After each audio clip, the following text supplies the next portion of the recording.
इसके बदले आपको क्या दे सकता है? वचन वचन चाहिए मुझे कि कभी ये नहीं कहोगे कि लड़कियां कुछ नहीं कर सकती।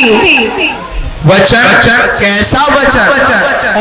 आज है 8 मार्च 2024 और आज मनाया जाता है विश्व महिला दिवस। इसी कड़ी में आज रिद्धि सिद्धि सेंट्रल स्कूल में एक नाटक के माध्यम से महिलाओं की ताकत के बारे में बहुत ही सुंदर झांकी पेश की गई, जिसमें बताया गया कि लड़कियों के हाथों में सिर्फ मेहंदी नहीं बल्कि हथियार भी सुशोभित होते हैं। लड़कियां हर क्षेत्र में आगे हैं और जिस क्षेत्र में वह जाती हैं बखूबी अपने कर्तव्यों का अच्छे से निर्वहन करती हैं। लेकिन हमारे समाज की सोच होती है कि कितनी जल्दी बच्चियों के हाथ पीले कर दिए जाएं, यानी उनका विवाह कर दिया जाए।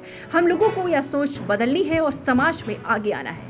आज लड़कियां हर क्षेत्र में आगे हैं। आपने देखा इसमें नाटक के माध्यम से किस तरीके से एक बच्ची डॉक्टर बनकर आती है और अपने बाबू का इलाज बखूबी करती है। लेकिन वही बाबू, यही उसके पिता, जिसने उसे कुछ नहीं समझा, उसने तो यह सोचा कि कितनी जल्दी इस बेटी का विवाह कर दिया जाए। हमारा समाज इन बेटियों को कभी आगे बढ़ने ही नहीं देता। जरूरत है हमारे समाज को सोच बदलने की और हमेशा बेटी और बेटों में फर्क ना करने की। तो आप देखें कितनी सुंदर झांकी।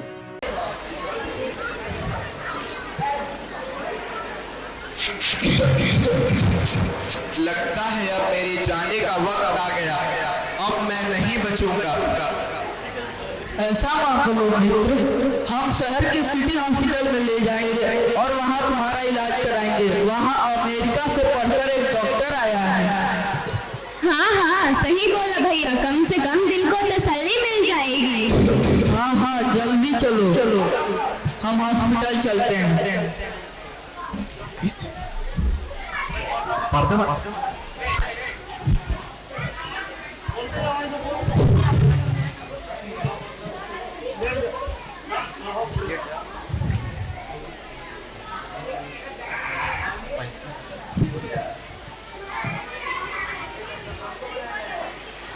इस मरीज की तो हालत बहुत ही खराब है, इसे तो कोई चमत्कार ही बचा सकता है। ऐसा मत बोलो भाई, डॉक्टर साहब कब तक आ जाएंगे?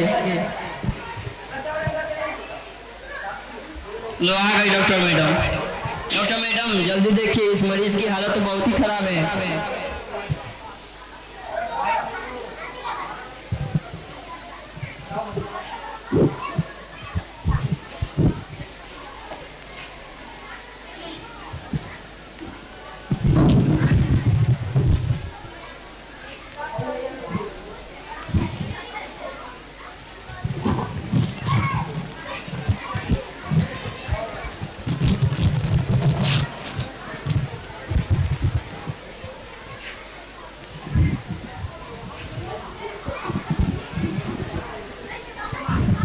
चिंता मत करिए, कुछ समय बाद इनको होश आ जाएगा। अब आप बिल्कुल ठीक हैं। डॉक्टर मैडम ने आपको बचा लिया है। क्या? डॉक्टर साहब ने मुझे बचा लिया?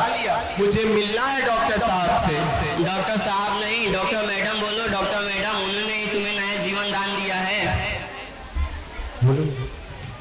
मुझे मिलना है डॉक्टर मैडम से। लो आ गए डॉक्टर मैडम, मिल लो। जी, आपने मेरी जान बचाई। भला ये गरीब, आप इसके बदले आपको क्या दे सकता है? वचन चाहिए मुझे कि कभी ये नहीं कहोगे कि लड़कियां कुछ नहीं कर सकती। वचन? कैसा वचन? अरे श्यामलाल, तुमने पहचाना नहीं? ये तुम्हारी बेटी आनंदी है। क्या? मेरी बेटी आनंदी डॉक्टर? हाँ बापू, वही आनंदी जिसके लिए बचपन में तूने चूल्हा और दूल्हा के अलावा कुछ नहीं सोचा था। मुझे माफ कर दे बेटी, मैं तेरा गुनहगार हूँ, मुझे माफ कर दे। नहीं बापू, वही आनंदी जिसके हाथ पीले करके तू उसकी सारी जिंदगी काला कर देना चाहते थे। सच तो यह है कि मैं तेरे माफी के काबिल भी नहीं हूँ, फिर भी मुझे माफ कर दे बेटी। नहीं बापू, मैंने तो तुझ पे एहसान किया है। याद है ना वो एहसान जो तूने मुझ पे किया था? ताने सुना के जीते जी मार डाला था मुझको। माफ कर दे बेटी, मुझे माफ कर दे। नहीं बापू, तुमने ही तो कहा था किताबें सिर्फ बेटों के हाथों में अच्छी लगती है, बेटियों के हाथों में तो सिर्फ मेहंदी अच्छी लगती है। बेटों और बेटियों में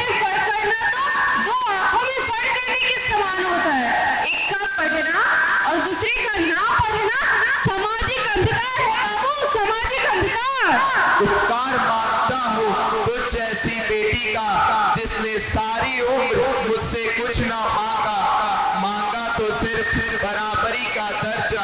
सच तो यह है कि मैं तेरे माफी के काबिल भी नहीं हूँ, फिर भी मुझे माफ कर दे बेटी, मुझे माफ कर दे।